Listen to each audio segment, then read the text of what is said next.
Right now you are likely within 30 feet of a ceramic throne that whisks your problems away with the flick of a lever. We call it civilization.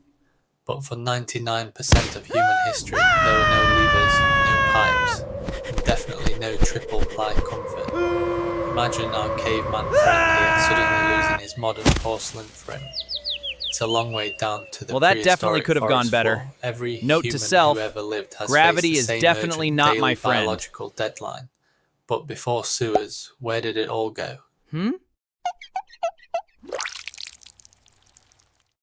Huh? You might think it was just anywhere, but the truth is more organised and disgusting than you imagine. In the open savannah, our nomadic ancestors had a simple strategy for waste management. They just kept moving. If you never stay in the same place for more than a few days, waste isn't a problem. It's fertilizer for the next person. The tribe moved in a continuous cycle, Yes, leader! leaving behind small biological breadcrumbs that the earth would quickly reclaim.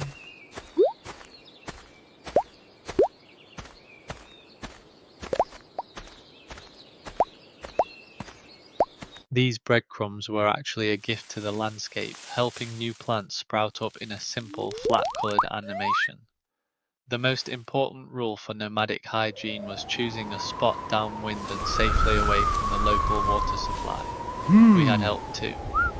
Nature's cleanup crew, from dung beetles to hungry scavengers, worked tirelessly to keep the prehistoric world clean.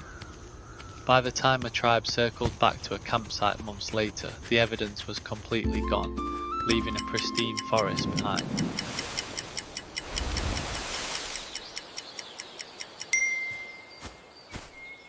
It was the ultimate leave-no-trace lifestyle, but then our ancestors made a huge mistake.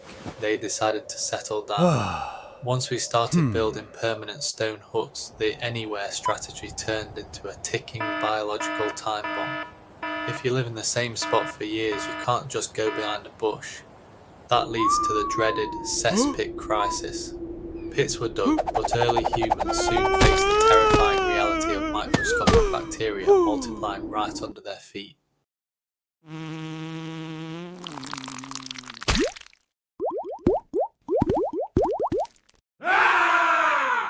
They quickly learned that if a cesspit was dug too close to the well, the entire village would get sick. This was our first hard, disgusting lesson in civil engineering, forcing us to think about blueprints and specialised stone drainage. We began designing primitive stone pipes to carry waste away from our homes, turning our focus toward underground sanitation systems.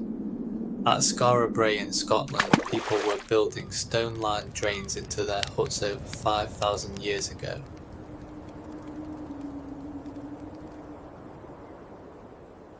We were literally building our homes around our need to go, with built-in corner drains leading waste safely away. In ancient cities like Rome, things got social. Hey guys, is this the line? Line for what exactly? I have no idea. I wonder where it goes. No stalls, I wonder where it no goes. privacy. Hi, I'm You'd just sit happy to be shoulder here. to shoulder with strangers, making awkward eye contact while you discussed the latest news of the day. And the toilet paper, forget it. They used the xylospongium, which is basically just a sea sponge tied to a stick.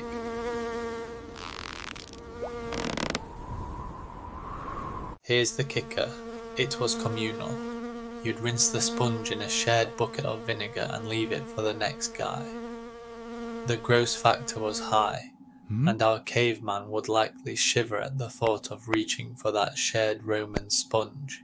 But these innovations were the foundation of health. Sanitation became the glowing top branch of our evolutionary tree. So the next time you reach for a modern flusher, remember your hand is part of a legacy that started in the mud. We didn't invent toilets because we were shy. We did it to stay alive and conquer our own biology.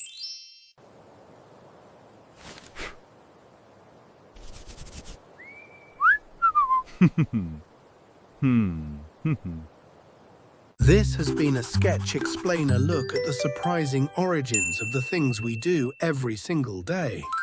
Special thanks to our community for the support.